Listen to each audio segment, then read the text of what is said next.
पूछना चाह रही थी? बिल्कुल, मैं पूछना रही थी सर, अभी आपने ब्रेक पे जाने से पहले बात की जो 50 साल का सफ़र था बड़ा फैंटास्टिक रहा है, तो हमेशा से फैंटास्टिक ही रहा है?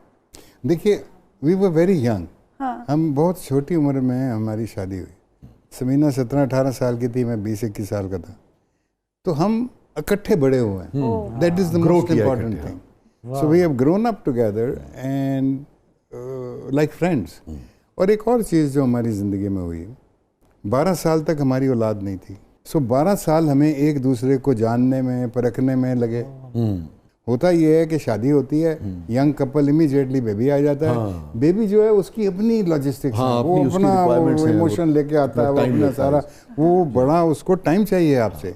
तो वो आपकी ज़िंदगियाँ एकदम से बदलनी शुरू हो जाती है। इवन उस्मान भाई, ये खुद एक सब्जेक्ट है, क्योंकि औरत की तवज्जो फिर उधर बहुत होती है। हमारे यहाँ चूंकि एक तासुर ये है कि सारा काम उसने करना होता है। मर्द को लगता है उसकी तवज्जो और उसके ऊपर जो अब्रे करम था वो जरा कम हो गया, उससे भी बड़े मसाइल। मैं और समीना दोनों वर्किंग पेरेंट्स थे, you know, we were working both of us. तो I think in that aspect हर इंसान की ज़िंदगी में सैड मोमेंट्स भी आते हैं, फ्रस्ट्रेशन के मोमेंट्स भी आते हैं, एंगर के मोमेंट्स भी आते हैं, लेकिन कभी भी आप उस हद को क्रॉस नहीं करते। आप उस हद के अंदर रहते हो।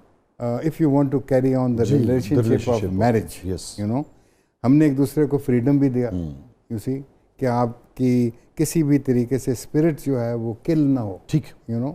Samina gave me lot of space, you know. मैं बिदक भी सकता था, you know. She could have done, because I gave her all. Who am I? I would again say, who am I to say कि मैंने अपनी बीवी को बहुत बड़ा फ्रीडम दिया। सबका हक है, ये हक है, यू नो। और ये रिश्ता ही एतबार का और ट्रस्ट का, ये ट्रस्ट का और स्पेस लेने और स्पेस देने का रिश्ता। फिर एक वक्त आया कि समीना ज़्यादा काम कराची में कर रही थी। Very few people understand and know, क्योंकि मैं ज़्यादा इधर कोई प्योर आर्ट के अंदर लगा हुआ था, फेस्टिवल, वर्ल्ड परफॉर्मिंग, जो कि जिसमें बहुत ज़्यादा मेरा वो लगता था। समीना मेरी मेहनत कर बैठी कि सिर्फ 1 साल 1.5 साल कराची लगा लें। सो नहीं किया, क्योंकि कर नहीं सके, सेक्रीफाइस थी वो इन अ वे। तो जो समीना ने दिन रात वहाँ पे काम किया, इसलिए किया कि हमारी बच्चियाँ पढ़ रही थी कनाडा में। तो she was the sole person जिसने उन दोनों बच्चियों को यूनिवर्सिटी में पढ़ाया, और एक एक चवन्नी, एक एक आना जो उसने वहाँ से कमाया वो बाहर भेजती थी यूनिवर्सिटी में उनकी पढ़ने के लिए। अच्छा, मैंने भी थोड़ा सा कंट्रीब्यूट किया, लेकिन मैं कंट्रीब्यूशन आपको ये दाद देना चाहूँगा, और हमारे मर्दों को भी ये सुनना चाहिए। और जो एतराफ़ है, जिस मोहब्बत से आपने उनको अप्रिशिएट किया है, एतराफ़ किया है, मैं कहूँ उसकी भी बात जो है, क्योंकि हमारे यहाँ तो आपको पता है वो ईगो है मर्द की बड़ी, नहीं, आई थिंक वो होती है जी, मेरे होने इन्हें कि मैं खर्चा कर ले। बाद में मैंने जो समझना शुरू किया कि आप अपने बच्चों को कोई प्लॉट दे दें या जेवर दे दें, क्या कर दें, जो उनको आपने तालीम दे दी ना, वो सबसे बड़ी बात है। उस्मान भाई, हमारा सेगमेंट है, इसका नाम है कैथारसिस।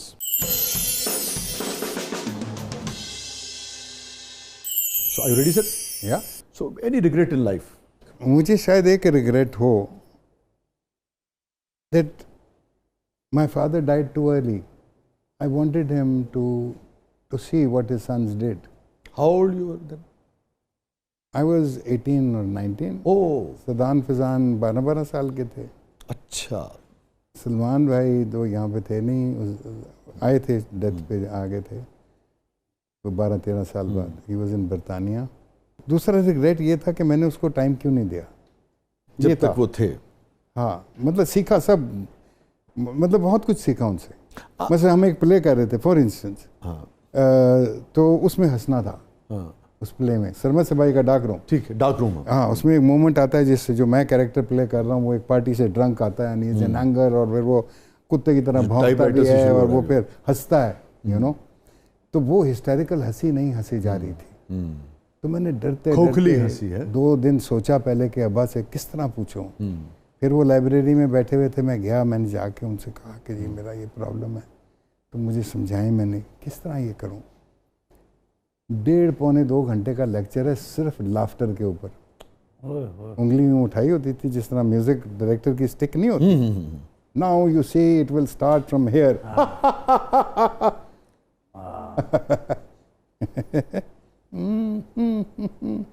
इस तरह की इकसाम यार, मैं आपको क्या बताऊं। और इसके सांस का कंट्रोल किस तरह, कहाँ पे सांस लेना है, कहाँ पे सांस नहीं, खोखली हंसी क्या है, सच्ची हंसी क्या है, कनाइविंग इंसान की हंसी क्या है, क्योंकि हंसी is a very important factor of a personality cult that you are building as an actor. तो मैं सोचता था कि यार जल्दी चले गए मेरे लिए। तकरीबन आपकी अब क्या उम्र है? I am 73। ठीक है, तो मैं इसलिए पूछ रहा हूँ कि बड़ी दिलचस्प बात है, एक आदमी जो इतना लर्नड है, ज़िंदगी का शऊर है, ज़िंदगी की हकीकतों का लाइन बात है, इदराक बहुत होता है जब आदमी ज़्यादा पढ़ता है, मगर उसके बावजूद भी 17-18 साल के नौजवान का वो जो रिग्रेट है वो निकला नहीं कि मैं अपने वालिद के साथ ज़्यादा वक्त गुजारता। आज क्योंकि उसकी एक वजह है, 50 साल के बाद भी आपको वो याद है। मैंने कभी नहीं बताया किसी को। मेरे बाप का आखिरी फिक्रा जो उन्होंने बोला था बिफोर ही डाइड जी, इमरान मेरे छोटे भाई साथ बैठे थे उस वक्त। सबसे पहले तो उन्होंने एक उसको जोक सुनाया, really? ने, हाँ, he laughed and then he started looking up। और फिर उन्होंने बाबुलंद आवाज में कहा कि हमें अभी क्यों बुला रहे हो, अभी तो हमने सीखा है ये, कि why are you calling me right now, अभी तो मैं सीखे है यार। आपका आखिरी मुकालमा क्या हुआ था रफ़ी साहब से, पिज़ार साहब से? मेरा तो वही हुआ था शराब के हवाले से, वो जो जी हाँ बात हो रही थी। ठीक, मैंने पूछा कि भाई, क्योंकि इतने हम असर उनके पिया भी करते थे, वो दौर भी ऐसा था, ओपन दौर था, बार्स वगैरह कुछ ऐसा मसला नहीं था।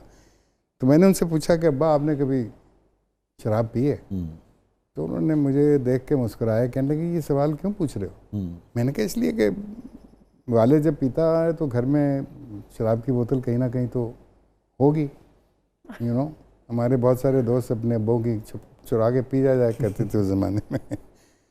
तो उन्होंने कहा नहीं बेटे, हमको इसके साथ इतना शगफ नहीं रहा, ये एग्जैक्ट वर्ड उन्होंने बोला, शगफ नहीं। मैंने कहा क्यों नहीं, एक मॉडर्न फैमिली का इंसान बर्लिन के अंदर बड़ा हुआ तो शगफ ही नहीं है। तो कहने लगे बेटे शायद हम में अपनी ज़ात का इतना नशा था कि इसकी ज़रूरत नहीं पड़ी। तब समझ में नहीं आया कि ज़ात का नशा क्या होता है। ज़ात का नशा अब पता लगता है। मैं अगर आप इजाज़त दें एक शेर पेश करूँ जी। मैं इसलिए शराब की जानिब नहीं गया, मैं इसलिए शराब की जानिब नहीं गया, पोशीदा एक कैद भी थी इस फरार में।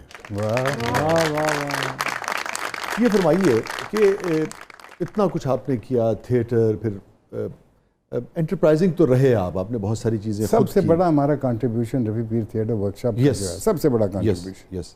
मगर इस सारे सफ़र में, पूरी ज़िंदगी में किस मौके पे आपको ज़िंदगी के किस मोड़ पे, किस मोमेंट पे अपने वालिद सबसे ज़्यादा याद आए? इसी ये जो मैं बयान करने लगा, जो सबसे बड़ा हमारा contribution, which is the world performing arts festival.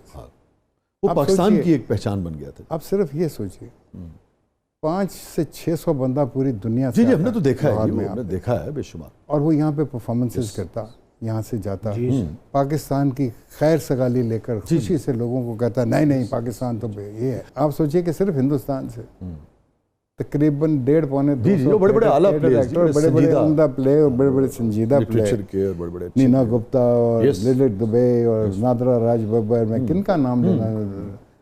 Landings हो रही हैं, कोई एयरपोर्ट से आ रहा है, कोई ट्रेन से आ रहा है, कोई बॉर्डर से आ रहा है, यू नो। उन सब को पिक करना, उनको उनके होटलों तक पहुंचाना, इकोनॉमिक एक्टिविटी भी आप देखिए कितनी। अब वो वहाँ पर मैं आ रहा हूँ, PIA सोल्ड मैसिव टिकटिंग, क्योंकि 90% लोग जो आ रहे हैं वो PIA का टिकट। अब PIA अगर 350-400 टिकट इन 11 दिन में बेच देता है तो वो कहता है ये क्या हो रहा है भाई। और हुआ ये लिबर्टी मार्केट। जी। खुद सा महल वाले साहब मेरे पास आ गए, उन्होंने आके कहा उस्मान साहब हमें पहले बता दिया करें, मेरा तो दुकान खाली कर गए। अब जब 300-400 बंदा उतरेगा लिबर्टी मार्केट में, हर बंदे ने कुछ ना कुछ लेकर जाना है, और आपके कल्चर की चीज़ें लेकर, आपके कल्चर की चीज़ें। फेस्टिवल्स जो हैं वो इकोनॉमिक एक्टिविटी को डेवलप करते हैं। तो आप उधर चले जाइए कि जिधर हमने जब हमने इकोनॉमिक्स पढ़ी तो उसका जो पहला सब्जेक्ट जो हमें उसकी पहली डेफिनेशन ने एक्साइट किया, that's why economics became my favourite subject, was that वो कौम जिसकी बुनियाद में वहाँ का फोकलोर, वहाँ का कल्चर, वहाँ की रवायात, वहाँ की ट्रेडिशंस नहीं हैं, वो कौम कभी भी इकोनॉमिकली राइज कर ही नहीं सकती। ठीक, इस कागज़ को फाड़ के फेंक दें। आप यूरोप में देखें कि कितना जी, जी। फोकलोर पे, म्यूजिक पे, कल्चर